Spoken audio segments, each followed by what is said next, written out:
صحیح مسلم حدیث نمبر 361۔ حضرت ابو ہریرہ رضی اللہ تعالیٰ عنہ سے مروی ہے، فرماتے رسول اکرم صلی اللہ علیہ وسلم نے فرمایا، جنت میں تم میں سے کسی ایک کا کم از کم درجہ یہ ہوگا کہ اللہ تعالیٰ اسے فرمائے گا تمنا کر، وہ تمنا کرے گا تو اللہ تعالیٰ اسے پوچھے گا کیا تم نے تمنا کر لی؟ تو وہ عرض کرے گا جی ہاں۔ اللہ تعالیٰ فرمائے گا تیرے لیے وہ ہے جس کی تو نے تمنا کی اور اس کے ساتھ اس کی مثل ہے۔ صحیح مسلم حدیث نمبر 362۔ حضرت ابو سعید خدری رضی اللہ تعالیٰ عنہ سے مروی ہے کہ نبی اکرم صلی اللہ علیہ وسلم کے زمانہ میں کچھ لوگوں نے عرض کیا یا رسول اللہ کیا ہم قیامت کے دن اپنے رب کی زیارت کریں گے؟ نبی اکرم صلی اللہ علیہ وسلم نے فرمایا ہاں۔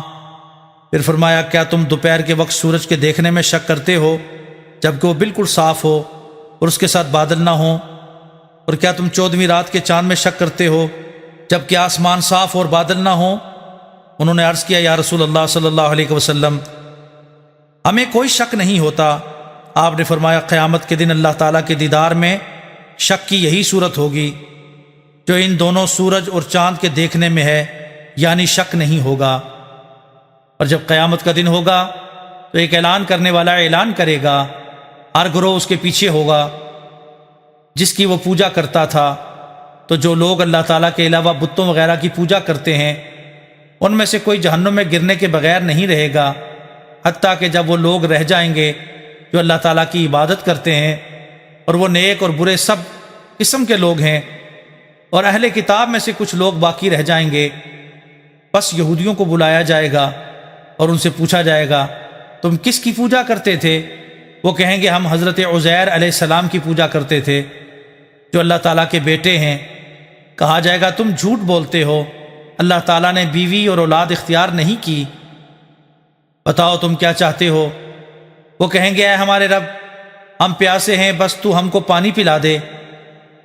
چنانچہ ان کی طرف اشارہ کر کے فرشتوں کو کہا جائے گا ان کو جہنم میں پھینکا جائے، بس ان کو جہنم کی طرف لے جایا جائے گا، اور جہنم کی آگ سراب کی طرح ہوگی اور اس کا بعض دوسرے بعض کو کھائے گا، چنانچہ وہ آگ میں گریں گے۔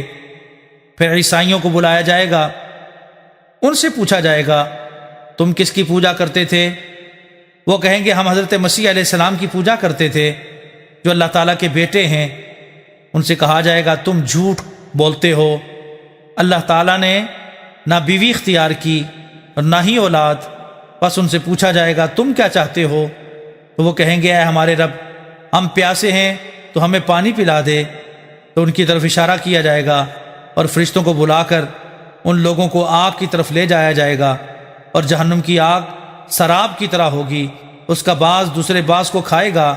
پھر وہ جہنم میں گر جائیں گے، حتیٰ کہ صرف وہی لوگ رہ جائیں گے جو اللہ تعالیٰ کی عبادت کرتے ہیں۔ ان میں نیک اور بد سب لوگ ہوں گے۔ اللہ تعالیٰ ان کے پاس ایسی صورت بن کر آئے گا جس کو وہ دنیا میں قریب سے دیکھ چکے ہوں گے۔ وہ فرمائے گا تم کس کا انتظار کر رہے ہو؟ ہر گروہ اس کے پیچھے جا چکا جس کی وہ پوجا کرتا تھا۔ وہ کہیں گے اے ہمارے رب ہم نے دنیا میں ان لوگوں کو چھوڑا جن کی ہمیں بہت زیادہ حاجت تھی اور ہم نے ان کی محفل و مجلس اختیار نہیں کی۔ وہ کہے گا میں تمہارا رب ہوں۔ وہ کہیں گے ہم تجھ سے اللہ تعالیٰ کی پناہ چاہتے ہیں، ہم اللہ تعالیٰ کے ساتھ کسی کو شریک نہیں ٹھہرائیں گے۔ 2 یا 3 بار کہیں گے، حتیٰ کہ ان میں سے بعض انقلاب کا شکار ہو جائیں گے۔ وہ پوچھے گا کیا تمہارے اور اللہ تعالیٰ کے درمیان کوئی نشانی ہے جس کے ذریعے تم اس کو پہچان سکو؟ تو وہ کہیں گے ہاں، بس وہ اپنی ساکھ منکشف فرمائے گا۔ تو وہ جو لوگ دنیا میں اللہ تعالیٰ کو اپنی مرضی سے سجدہ کرتے ہیں ان میں سے ہر ایک کو اللہ تعالیٰ سجدے کی اجازت دے گا، اور جو لوگ محض ڈر یا ریاکاری کے طور پر سجدہ کرتے ہیں اللہ تعالیٰ ان کی پیٹھوں کو ایک تختے کی طرح کر دے گا۔ جب وہ سجدہ کرنے کا ارادہ کریں گے تو وہ گدی کے بل گر جائیں گے، پھر وہ اپنے سروں کو اٹھائیں گے تو وہ اپنی پہلی والی صورت پر ہوگا جس کو وہ دیکھ چکے ہوں گے، اور وہ کہیں گے تو ہمارا رب ہے۔ پھر جہنم کے اوپر پل نصب کیا جائے گا اور شفاعت کی اجازت دی جائے گی، اور سب کہیں گے اللہم سلم سلم، یا الہی سلامتی عطا فرما۔ عرض کیا گیا یا رسول اللہ صلی اللہ علیہ وسلم پل کیا ہے؟ فرمایا پھسلنے کی جگہ ہے، اور اس میں دندانے کانٹے ہوں گے جو سادان نامی کانٹے دار بوٹی کی طرح ہوں گے، عرض کیا گیا یا رسول اللہ پل کیا ہے؟ فرمایا پھسلنے کی جگہ ہے اور اس میں دندانے کانٹے ہوں گے جو سادان نامی کانٹے دار بوٹی کی طرح ہوں گے جو نجد میں ہوتی ہے۔ کچھ مومن پلک جھپکنے کی طرح، بعض بجلی کی طرح، کچھ ہوا کی طرح، بعض پرندے کی طرح، کچھ مومن عمدہ گھوڑوں کی طرح، کچھ اونٹوں کی طرح گزر جائیں گے، کچھ مسلمان بالکل بچ نکلیں گے، کچھ زخمی ہو کر چھوٹ جائیں گے اور کچھ زخمی ہو کر جہنم میں گر جائیں گے، حتیٰ کہ جب مومن جہنم سے بچ جائیں گے تو اس ذات کی قسم جس کے قبضہ قدرت میں میری جان ہے کہ مسلمانوں کے جو بھائی جہنم میں چلے جائیں گے وہ ان کے لیے اللہ تعالیٰ سے اس قدر لڑیں گے کہ تم مومنوں سے حق لینے کے لیے بھی اس قدر نہیں لڑتے۔ وہ کہیں گے اے ہمارے رب، یہ لوگ ہمارے ساتھ روزے رکھتے تھے، نمازیں پڑھتے تھے، حج کرتے تھے، تو ان سے کہا جائے گا جن کو تم پہچانتے ہو ان کو نکال لو، تو ان کی صورتیں جہنم پر حرام کر دی جائیں گی۔ چنانچہ وہ بہت لوگوں کو جہنم سے نکالیں گے جن کی پنڈلیوں تک آگ پہنچ چکی ہوگی اور کچھ کے گھٹنوں تک آگ پہنچ چکی ہوگی۔ پھر کہیں گے اے ہمارے رب، جن کے بارے میں تو نے ہمیں حکم دیا ان میں سے کوئی بھی باقی نہیں رہا۔ اللہ تعالیٰ فرمائے گا واپس جاؤ اور جس کے دل میں نصف دینار کے برابر بھی نیکی پاؤ اسے بھی نکال دو۔ پس وہ بہت سے لوگوں کو نکالیں گے۔ پھر وہ کہیں گے اے ہمارے رب، جن لوگوں کے بارے میں تو نے حکم دیا ہم نے ان میں سے کسی ایک کو بھی نہیں چھوڑا۔ اللہ تعالیٰ فرمائے گا جاؤ اور جس کے دل میں ایک ذرے کے برابر بھی نیکی پاؤ اس کو جہنم سے نکال دو۔ پس وہ بہت سے لوگوں کو نکالیں گے۔ پھر کہیں گے اے ہمارے رب، ہم نے وہاں کسی نیکی والے کو نہیں چھوڑا۔ حضرت ابو سعید خدری رضی اللہ تعالیٰ عنہ فرماتے ہیں اگر تم اس حدیث کے بارے میں میری تصدیق نہیں کرتے تو اگر چاہو تو قرآن مجید کی یہ آیت پڑھ لو۔ ترجمہ سورۃ النساء۔ بے شک اللہ تعالیٰ ایک ذرے کے برابر بھی ظلم نہیں کرتا، اور اگر نیکی ہو تو اسے بڑھا دیتا ہے اور اپنی طرف سے بہت بڑا اجر عطا فرماتا ہے۔ پس اللہ تعالیٰ فرمائے گا فرشتوں نے سفارش کی، انبیاء کرام نے شفاعت کی اور ایمان والوں نے سفارش کی، اور آپ صرف ارحم الراحمین کی ذات باقی ہے۔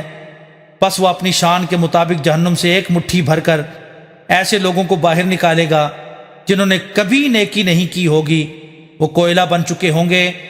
اللہ تعالیٰ ان کو محلات جنت کے دروازوں پر آب حیات کی نہر میں ڈالے گا، تو وہ یوں نکلیں گے جیسے سیلاب کے کیچڑ میں دانہ اگتا ہے۔ کیا تم نہیں دیکھتے جو دانہ پتھر یا درخت کے جانب ہوتا ہے تو اس میں سے جو حصہ سورج کی طرف ہوتا ہے وہ زرد اور سبز ہوتا ہے، اور جو سائے میں ہوتا ہے وہ سفید ہوتا ہے۔ صحابہ کرام نے عرض کیا یا رسول اللہ صلی اللہ علیہ وسلم، ایسا معلوم ہوتا ہے گویا آپ جنگلوں میں اونٹ یا بکریاں چراتے رہے ہیں۔ نبی اکرم صلی اللہ علیہ وسلم نے فرمایا وہ موتیوں کی صورت میں نکالے جائیں گے، ان کی گردنوں میں سونے کے پٹے یا ہار ہوں گے۔ اہل جنت ان کو پہچانیں گے اور کہیں گے یہ اللہ تعالیٰ کے آزاد کردہ ہیں جن کو اللہ تعالیٰ جنت میں داخل فرمائے گا، حالانکہ نہ تو انہوں نے کوئی عمل کیا اور نہ کوئی نیکی آگے بھیجی۔ پھر فرمائے گا جنت میں داخل ہو جاؤ، جو کچھ تم دیکھتے ہو وہ تمہارے لیے ہے۔ اور وہ کہیں گے اے ہمارے رب، تو نے ہمیں وہ کچھ عطا کیا جو تمام جہانوں میں سے کسی کو نہ دیا۔ اللہ تعالیٰ فرمائے گا تمہارے لیے میرے پاس اس سے بھی افضل ہے۔ وہ کہیں گے اے ہمارے رب، اس سے افضل کیا چیز ہے؟ وہ فرمائے گا میری رضا ہے، میں اس کے بعد کبھی بھی تم پر ناراض نہیں ہوں گا۔ صحیح مسلم حدیث نمبر 363۔ امام مسلم فرماتے ہیں میں نے شفاعت کے سلسلہ میں یہ حدیث عیسیٰ بن حماد کے سامنے پڑھی اور میں نے ان سے کہا میں یہ حدیث آپ سے روایت کرتے ہوئے بیان کرتا ہوں، آپ نے حضرت لیث بن سعد سے سنا ہے؟ انہوں نے کہا ہاں سنا ہے۔ میں نے عیسیٰ بن حماد سے کہا کیا لیث بن سعد نے تمہیں یہ خبر دی کہ انہوں نے خالد بن یزید سے، انہوں نے حضرت سعید بن ابی ہلال سے، انہوں نے حضرت زید بن اسلم سے، انہوں نے حضرت عطا بن یسار سے اور انہوں نے حضرت ابو سعید خدری سے روایت کیا، اور وہ فرماتے ہیں ہم نے کہا رسول اکرم صلی اللہ علیہ وسلم کیا ہم اپنے رب کو دیکھیں گے؟ رسول اکرم صلی اللہ علیہ وسلم نے فرمایا کیا تم سورج کو دیکھنے میں شک کرتے ہو جب آسمان صاف ہو؟ ہم نے کہا نہیں۔ فرماتے ہیں میں نے یہ حدیث آخر تک بیان کی، اور یہ حفص بن میسرہ کی حدیث کی طرح ہے۔ اس میں اس بات کے بعد کہ ان کو کسی عمل اور نیکی کے بغیر جنت میں داخل کرے گا یہ اضافہ ہے کہ ان سے کہا جائے گا تمہارے لیے وہ ہے جو تم نے دیکھا اور اس کی مثل اس کے ساتھ۔ حضرت ابو سعید خدری رضی اللہ تعالیٰ عنہ فرماتے ہیں مجھے یہ بات پہنچی ہے کہ پل صراط بال سے زیادہ باریک اور تلوار سے زیادہ تیز ہوگا۔ حضرت لیث کی روایت میں یہ نہیں ہے۔ وہ کہیں گے اے ہمارے رب تو نے ہمیں وہ کچھ عطا کیا جو تمام جہان والوں میں سے کسی کو نہیں دیا اور نہ اس کے بعد دے گا، تو حضرت عیسیٰ بن حماد نے اس کا اقرار فرمایا۔ صحیح مسلم حدیث نمبر 364۔ ایک اور سند کے ساتھ بھی اس کی مثل مروی ہے، البتہ اس میں کچھ کمی اور زیادتی ہے۔